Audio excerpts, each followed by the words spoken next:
We are live on Wednesday, so hi everybody. It's Wednesday, end of my day, about 7:30, and going for another, hopefully, educational lesson of the day. So today I saw probably north of 45, close to 50 people, probably 50, actually 50 something. So Wednesdays is again when I have my follow-ups, and this Wednesday started off with a patient who is a friend of mine coming in with bumps around the eyes. So the topic of the day is fillers, different kind of fillers, what happens to them over the years, and what do the different fillers do when they're under your skin. So this girl was very, very sweet and very pretty and had bumps, really, really thick bumps. Oh, hi, Mom. So I had really thick bumps on each side of the eye over here, ridges, kind of ropey. And she had gone to a doctor around here and came to me to figure out what was going on because dissolver wasn't working. And she thought that the filler problem came from the past year or so when she had done some Restylane under the eye and that it moved. That was the assumption. Before she continued, I said, wait, have you ever had permanent filler? This had a different appearance too. So have you ever had permanent filler? She said, no, I don't think so. I said, have you ever had any kind of weird filler? And I asked that because a lot of people don't know what they're getting injected with. And she said, yes, there's a doctor who injected me here, maybe had some mixed stuff in it. And she named the treatment. I said, oh, okay, well, it had Radiesse in there. So Radiesse is calcium hydroxyapatite. And that, what it is it's a bony paste or a bony creamy paste that can be injected as a filler. Typically, most surgeons or injectors, nurses would inject it on the bone, kind of deep in the areas on the bone because it's similar to a bony mineral. So if it sits on your periosteum, it doesn't really cause a problem. What you don't want to do is inject it under the skin. So what happens when you inject calcium hydroxyapatite under the skin is that it starts to form rigid granulation formations or crystallization. So you get little rocks or calcifications of the bony mineral and the calcium, or you can get a granulomatous reaction around it, meaning you get scar tissue formation around it, and it can thicken the area pretty substantially. The reason people do that is because, or they mix it with other things, is because they think it forms collagen. And they think, again, that collagen is good. And I'll tell you, in these situations, collagen's not good. It's scar tissue. And unless you are knowingly going to form scar tissue to volumize the face, I wouldn't do it superficially or things like that. So if somebody says to you, we're doing microscopic or dilute or small amounts of calcium hydroxyapatite or Radiesse to form collagen in your skin, you can tell them, well, Ben told me that you're actually just trying to piss off my skin to form scar tissue. Is that correct? If they say no, they don't know what they're talking about. If they say yes, but we're doing it knowingly, trying to form scar tissue because you're gaunt or something like that, instead of Sculptra, you can have a conversation about it. But Radiesse, the problem with it is when you inject it superficially in the skin, it can cause this stuff. And then what do you do with it? Because over time, it's not going to go away fully. On most people, some of it stays. You inject this much of it might stay, but that much is going to piss off the area and form ridges and bumps and lumps and things like that. But what can you do about it? It's a calcium mineral. How do you get rid of calcium? There's no good way. Calcium minerals you might be able to break up with sodium thiosulfate, which is a medication that we use for kidney calcinosis, for renal calcinosis, hypercalcinosis. There are some doctors who can go and inject it to try to break up the crystals with acidification, but that doesn't always work. So what happens if you put a dissolver in it? Dissolver might get rid of some of the water that's in the scar tissue, but that's about it. Maybe breaks it up a little tiny bit if there's any hyaluronic in there.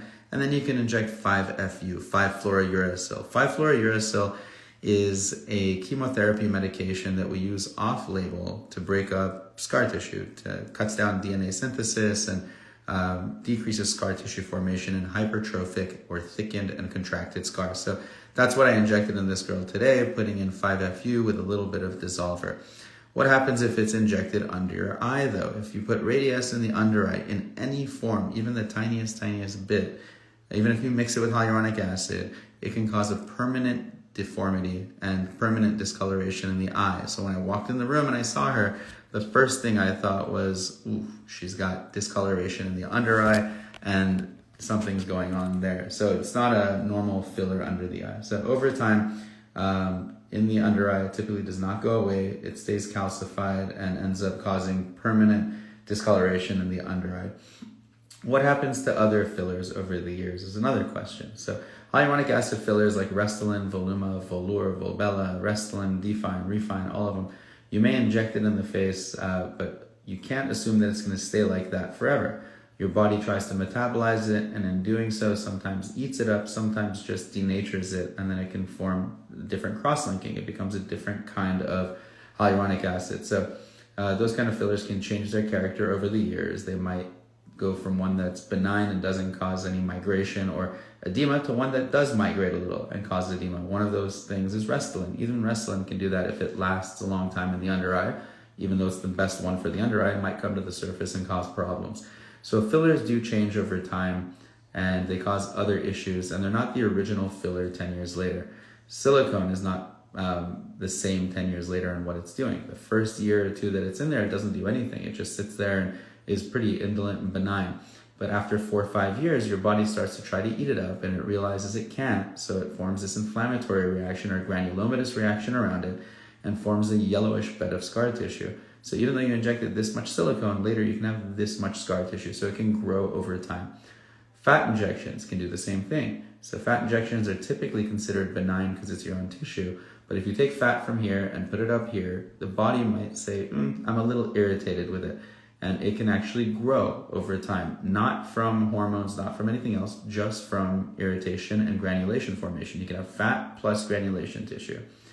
Alternatively, you can have hormonal changes or weight gain and the fat can grow. So never assume that injectables stay the same over years. They can change.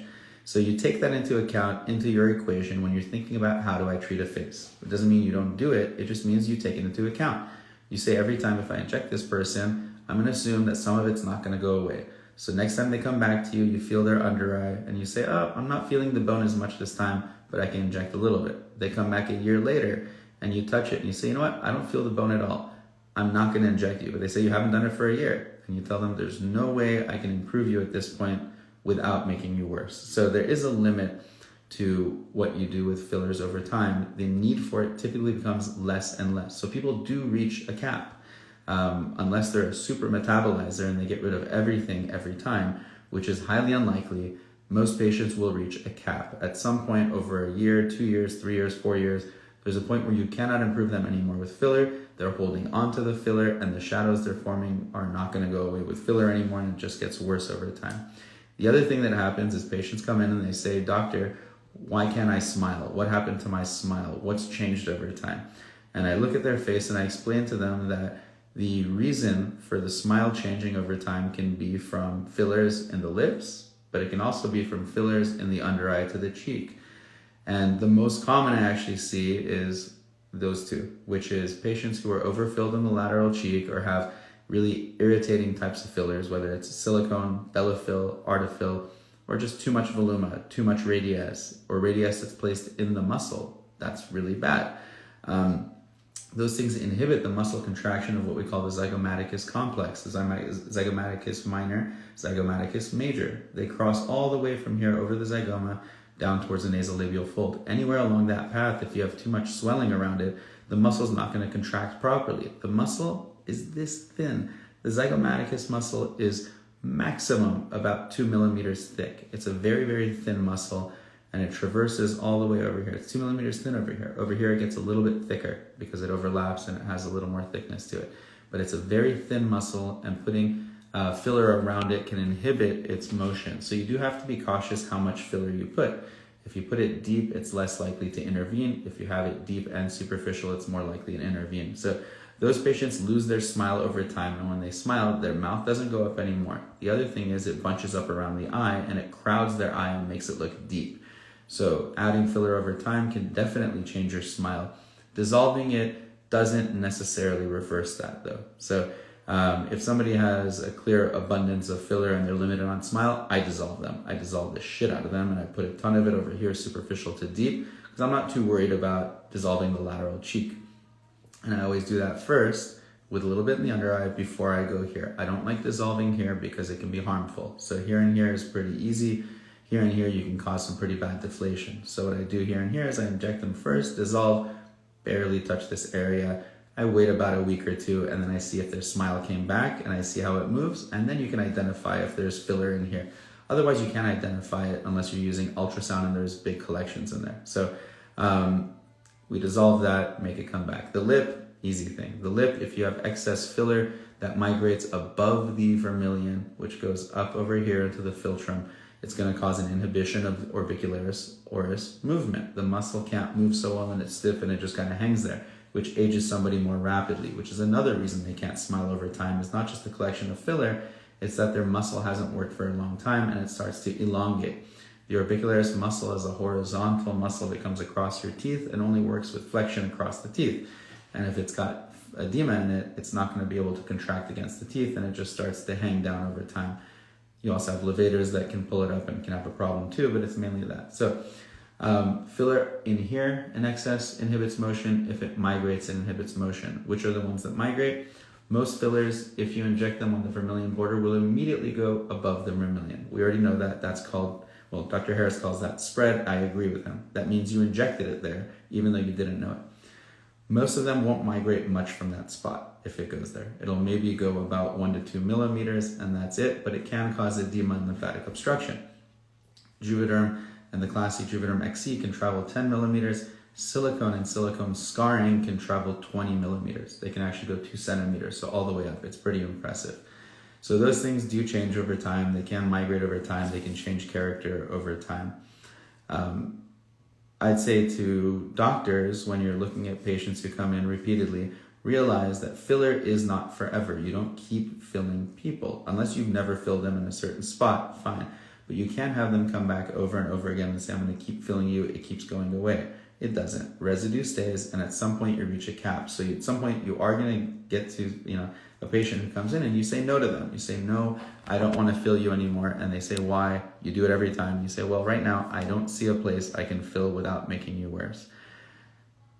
So I'd say that's about it. For the Radiesse, people who have had Radiesse or are going to get Radiesse, just realize Radiesse is really safest when it's placed on the bone, and it is up to the doctor's artistic discretion, I'd say, to use it, meaning they think it works better on certain areas because it's pasty and it can move around where they want it to move. It does not last longer than Voluma. It does not last longer than Restylane Lift. So if a doctor tells you it's going to last longer, they're probably mistaken. It does not last longer than the other ones. It's not proven to. It's never been shown to. I don't think most doctors would say it does. If doctors say it goes away, it might, but it might also stay in your soft tissues forever. So I would avoid injecting it into the nasolabial fold, never inject it into the lip, never inject it along the zygomaticus muscle, never inject it under the eye. You're very limited on where you want to inject Radiesse, and realize that if you ever hit a blood vessel with it, you can't get rid of it. So it does have an additional risk. Still, I used to use Radiesse all the time, didn't have problems with it. I always stayed on the bone here, stayed on the bone down over here, and put very small amounts, and you're fine with it. If you ever need to get rid of Radiesse, good luck. It's going to be very, very difficult, and I use those things. I use 5-FU to soften the nodularity. I use dissolver sometimes to make sure there's not another component involved in it. Sodium thiosulfate, again, is experimental. I don't know if it works, but it is a backup plan. Overall, if somebody says I want to use micro Radiesse or dilute Radiesse to do collagen formation or make collagen form in your face, please just don't do it. I don't think it's a good idea. It can cause nodularity, calcifications, weird things. We have other things that form collagen in a better way, like radiofrequency treatments. The best in the scarring realm, the most predictable in the realm of scarring formation, which is what it does, is Sculptra. Sculptra is a poly-L-lactic acid, meaning it's a broken down piece of suture material that's an irritant, and can form granulation. It does form granulation. It can form calcifications or little nodules too, but less so than Radiesse, and is a little less hydrophilic than Radiesse when it causes the swelling. So for people who are trying to really form collagen in the midface by scar tissue formation, and they don't have fat, don't have anything else, and they're gaunt, Sculptra is a better option for that. So I'll go through a couple questions here. What should be used for tear troughs? Tear troughs, the two most trusted in the history would be Belotero and Restylane L. Those two are the most trusted. I like using Restylane because it doesn't hurt as much when you inject it, and it lasts a little bit longer. There are other ones in other countries that do work well also, but I stay away from the newer linear type of fillers, being Volure, Volbella, Restylane, Define, Refine, Voluma. I would never inject those in the under eye. It tends to be very sticky and difficult to get rid of. Injectables do go wrong and can go wrong, and we need to be able to fix them pretty easily when things go wrong. We don't want to have a sticky filler that stays around in the under eye. It takes forever to try to dissolve. Are you sponsored by Restylane? No, I'm not sponsored by Restylane, but that's a good question. Always ask why this person prefers a certain product. I think most people just have more experience with Restylane, and most oculoplastic surgeons who are experienced would agree Restylane and Belotero are the two that they use. Out of the country, you have way more choices than we have here. Here we don't have that many. I wish you could move to Florida. Well, I will soon. I'm gonna open up a clinic there in Miami at some point. Fat transfer, we talked about it. PRP in the face, lovely. PRP in the face can be used for different things. Doesn't really help that much collagen formation, but it does help with healing and a bunch of other things. What's the best depth for tear trough fillers, superficial or deep? Complicated answer, but typically you go as high as you can here in the midline and the mid-pupillary line or under the iris, and you inject deep down into what we call the SOOF, the suborbicularis oculi fat pad, which is a fat pad right on the periosteum. If you go medial, you have the levators and the orbicularis sling as it comes across. There's a ligamentous attachment to the bone there. If you inject deep there, you're going to cause a ropey nodule formation. So you can inject here deep, aside from the risk of hitting the angular. You can't hit there deep, so you have to actually go superficial here and put 3 little droplets, and that's it. You don't need much there, nor need to put much, but it's superficial. Laterally, as you come across, and everybody can feel here, there's an indentation on the orbital rim where the orbital septum attaches. The orbital septum is this kind of encasement of thing that holds in your fat on your eye. If you end up injecting into that periosteum, it'll immediately put the filler into your eye fat, and your eye fat bag gets bigger. That's a common thing that happens. So you always want to float a micrometer above that periosteum so it doesn't go in there. You don't want to go superficial because it's thin skin. So that place you have to float. So that's typically where you want to inject it. Got Juvederm Ultra Plus in the cheek 10 years ago. Doc said it would need 4 to 6 Morpheus treatments prior. So Morpheus and radiofrequency treatments don't get to a temperature to melt filler, although they can help get rid of filler a little bit faster. So radiofrequency treatments can heat the face in that area where the filler is, and heating can denature a filler a little bit. It can change the cross-linking, and if that happens, some of the fillers get eaten up faster because they're not as stubborn anymore to metabolize. The other thing is that your immune system revs up every time you do radiofrequency or laser, and if your immune system comes in to heal that area, you also have more cells that come in and eat up the filler, so you tend to eat up filler faster. Immune system eating up filler tends to dissolve the filler more uniformly than dissolver, but not always. You do have people who have filler here, or all over, and you do radiofrequency on them, and then all of a sudden just the middle goes away. So that does happen. So it's not promised to be uniform. Can fat filler that migrated be dissolved? So fat doesn't really migrate aside from getting injected in the wrong place. So people inject fat here, and I do a lot of lip lifts. I'll tell you, like most people who get injected with fat here, they have fat here automatically. So it's just continuous plane. The lamina propria, which is it's lamina, there's mucosa, there's submucosa, and lamina propria. Lamina propria is the top part, submucosa is the bottom part. The lamina propria here, which is under the skin, is the same as the SMAS here under the skin. They connect. So when you inject, it goes in that plane, which is a loose areolar plane or a loose connective tissue plane, and it just goes straight up. You cannot dissolve that. If you have little tiny irregularities and you don't want to cut it out, you can try Kybella if it's in a safe area. Kybella might reduce that fat nodule. Kybella tends not to work so well on granulomatous fat as it does on natural kind of fat, because granulomatous fat that's been injected has scar tissue around it, so it doesn't dissolve as well with the fat detergent that we call Kybella, deoxycholic acid. So, can you do ultrasound to see what you're working with? Ultrasound is great as a teaching tool for people who don't cut into all planes of the face. So if you're a surgeon who does a million things in the face, you don't really need ultrasound. You've seen it a bunch of times and you kind of understand the anatomy, especially if you do deep plane. Ultrasound is great as a teaching tool though, and ultrasound will show injectors where the vessels are, where the SMAS is, where the dermis is, and you get a really good appreciation for the different layers to be a safer and more effective injector. So I do think it's great for that. Do you need to use ultrasound on every patient to keep them safe? If you don't know the anatomy, yes, it's a great thing to do and you should use ultrasound. If you know the anatomy really well, you know where to inject, where not to inject. Probably doesn't change your risk profile that much, but again, it really depends on your experience, and it's hard to tell who has experience. Do I have the ultrasound? I don't. I don't do much injectable anymore. I'm assuming all the consequences you're making are an educated guess, or is there any research to prove it? That's a good question. So, it's not an educated guess. They're observations, and they're observations by a very experienced person. Plastic surgery is the Wild West when it comes down to like who does what and if they follow evidence-based medicine or things that are proven.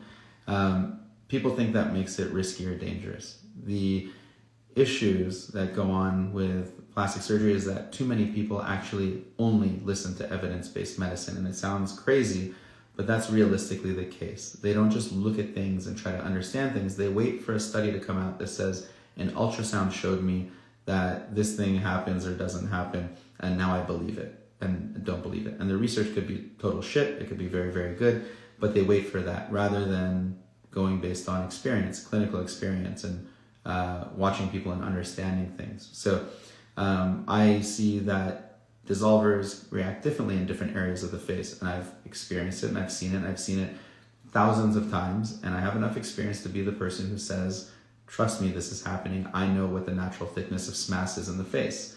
I know it. I've seen it. I've seen it more than anybody else has because I'm a deep plane face surgeon and lip surgeon, and I look at the SMAS every single day, 2 to 3 times a day, and I dissolve people, and I know who got dissolved, who didn't get dissolved. So I've compared it myself, and for me, that clinical observation is more powerful than waiting for somebody to come out with an ultrasound study.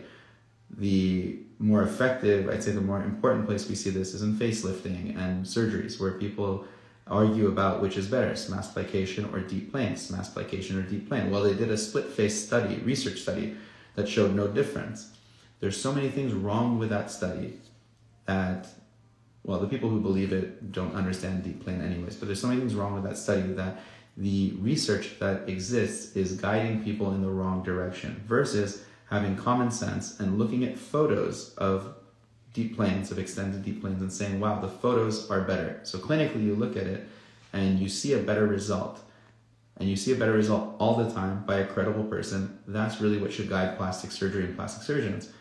And then if they need evidence for whatever reason, they can go get it. But realistically, the evidence comes from the art of it, seeing the photos, seeing the before and afters.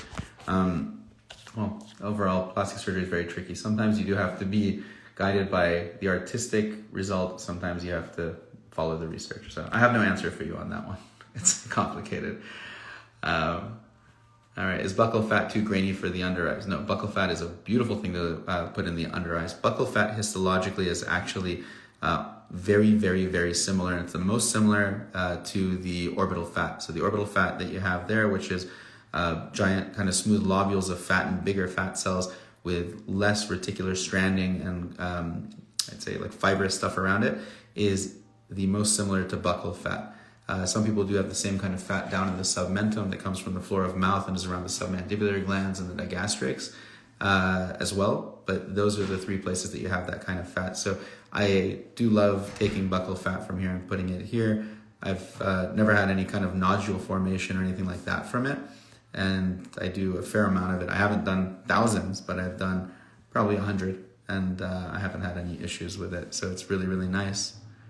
And I think that's it. Okay, so no more questions. I will post this. Hopefully it's helpful, and hopefully you take away the one thing that I want everyone to take away from this is very careful with how you use Radiesse. No matter what people say, my opinion, which take it or don't, with or without evidence, is that it should be used on the bone, and anywhere else it can cause issues. And if you want to cause scar tissue formation for collagen and bulk up the skin, use Sculptra. If you want to cause collagen formation within the skin, use a nice radio frequency like Profound or Morpheus, or things that have been proven to form collagen, hyaluronic acid, elastin in an organized fashion, not in a disorganized fashion. They look very, very different when you look at them histologically.